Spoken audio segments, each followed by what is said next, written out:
Құрметті достар, кеңес үкіметінің кезінде қанша үйір жылқысы болса да, астында автокөлігі бар адамдар сол заманның аристократтары саналатын.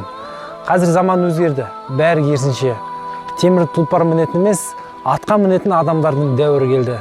Олай дейтін себебіміз де бар. Өйткені бір үйірде кемі 20 бас жылқы болса, әрбір жылқының құны 400 бен 700 мың арасындағы ақшаны құрайды. Ақшаң еш шығып тұр ма? Олай болса, құрметті достар, 5-ші видеоблог жылқыға арнайтын боламыз. Чуй жануар. Айбенбет бидің қара атын, Құламан батырдың ардагөзін, Алпамыстың байшыбарын, Ертөсіктің шалғұйрығын, Қамбардың қара қасқасын, Ақан серінің құлагерін білмейтін қазақ кем деген.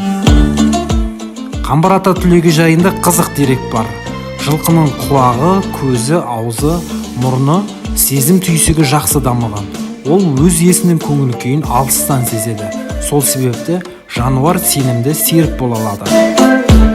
Жануарлар түсті ажырата алмайтыны белгілі. Жылқы қызыл мен көк түстен басқасын өз реңінде көре алады. Тағы бір қызығы, көзінің көру аумағы 360 градус.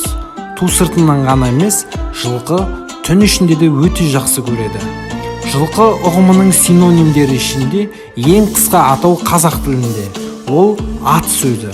Жылқы ұғымының білдіретін ең ұзақ сөз перуан тайпасының үндістерінде екен. Оквила, Укара, Кламару, Куала, Накла, Ната деп атайтын көрінеді. Тағы бір дерек. Дүние жүзі бойынша тұлпардың 160-қа тарта түрі бар. Солардың ішінде тұқымы жағына ең тазасы араб тұқымдас жылқы болып саналады. Түлектің жасы мен денсаулық жағдайын атбегілер оның тісіне қарап ажыратады. Жақсы аттың тісін қарамас болар деген нақыл соған байланысты туындаса керек. Жылқылар жалпы 25-тен 30 жылға дейін өмір сүреді. Англиядағы Карибили деп аталып кеткен жылқы 62-ге келіп өлген деген деректерде айтылады. Ал қазақ жақсы малды өлгеннен кейін құрметтеп жерлейтін болған. Атам қазақ арғымақты арда тұтып, құдайындай сыйлайтын құдасына ат мінгізген. Карантинде қамалып интернетпен демалып жатқан қазіргі заманның жастарына ауылдағы жылқы әлемінің қандай екенін қысқаша көрсететін боламыз. Ол үшін арнаға подписация етіп, қоңыраушаны басуды ұмытпаңыздар. Құрметті достар, бүгін біз ауылда осы артты қаншама жылдар бойы ат үстінен түспеген, аттың үстінде өскен біздің Асқат ағамыз бар. Асқат ағамыз бүгін ер тоқымды қалай салу керек, ат абзалдерін қалай ерге орналастыру керек, сол жайлы айтатын болады. Ассалаумағалейкум Асқат аға. Қалайсыздар? Бұл Асқат аға, лақап аты Асқат братан. Кішкентайынан ат құлағында ойнап өсіп, ауылдағы ең мықты көкбашы палуан атанған. Үйленген 3 емнің әкесі. Олай болса, бүгінгі атты қалай ерттейміз, ер тоқымның қандай түрлері бар, сол жайлы атап өтсеңіз.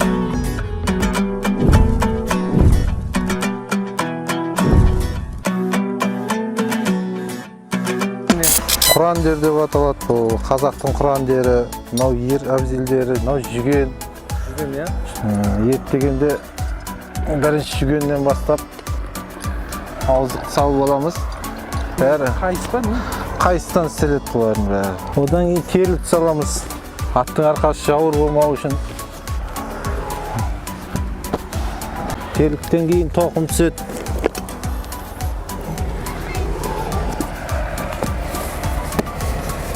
Сосын ерді саламыз. Бұл ер құрандер қазақтың, бұл атқа жайлы, адамға да жайлы.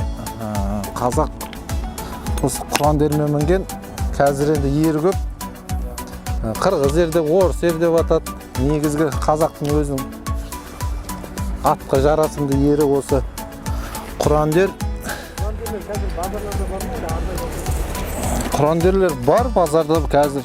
Қазір жағдай жақсы қой, бәр жерде іздеген табасың. Мынау көп қол жетімді, мынау көпшік, мынау тартпасы, өмілдірігі бар.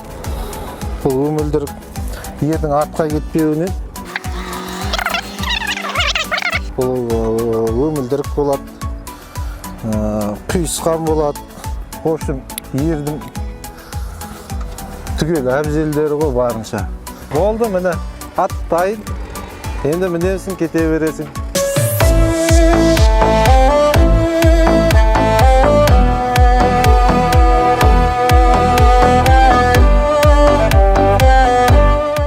Жалпы құрметті достар, жылқы малы, мінсең көлік, ішсең сусын, жесең ет, пайдасы өте зор. Сондықтан да қазақ үшін жылқының орны ерекше болған. Қаншама батырлардың соғыста жан досы, серігіне айналған осы жылқылар. Аутизммен ауыратын балалар, өзі дел сал болып туылған адамдар, мынау бел, бүйрек, ер адамдардың жыныстық ауруларын осы жылқы арқылы емдеп жатыр. Офисте, жұмыста отыратын адамдар айына бір рет болса да мінсе, пайдасы өте зор. Енді кезінде 60-70 байлар қалай пайда болған? Барлық өмірін осы аттың үстінде өткізген. Сондықтан ол кісілердің, еркектердің еркектік қасиеті, тестостерондары өте жоғары болған. Қазір ешкім атқа мінбейді, көлікпен ғана жүреді, машинаның алдына таласады. Сіздерге кеңес берем, атқа мініңіздер, атқа мінсеңіздер. Көш басқарар жігіттің аты өзіне лайық, ел басқарар жігіттің жары өзіне лайық дейді. Атқа байланысты түрлі теңеулер айтылған. Аттың да аты бар, қазан аты бір бөлек, жігіттің де жігіті бар, азаматы бір бөлек деген. Қандай керемет сөздер, әрине ол шабыттың арқауы жылқы. Жылқының тұяғы қаншалықты тастай қатты болса, оған қарайтын адамның мінезі одан да қатты болу керек дейді. Себебі жылқымен бірге ыстықта да суықта да атам қазақ бірге жүрген. Дауылды күндерде жылқылар ажырап кетпесін деп жанында болған. Қара суық боранда да бірге жүрген. Жылқы малы қаншалықты мықты болса, соншалықты нәзік болып та келеді. Жылқы бағатын адамдар жылқыны күні түнді аңдып отырады. Оралып қалмап екен, байланып қалмап екен деп. Әсіресе мал бордақылайтындар жылқы жайлы көп айтып жатырмыз ғой. Енді жылқының сүті дейміз ғой, енді қымыз деп аталады. Қазір біз осы ауылымыздағы өздеріңізге таныс Қызылорда облысында тойға қызмет етіп жүрген Дос студиясының бас директоры Берікболдың үйіне баратын боламыз. Олай болса бізден алыстамаңыздар, әрі қарай жалғастыратын боламыз. Атты отасын,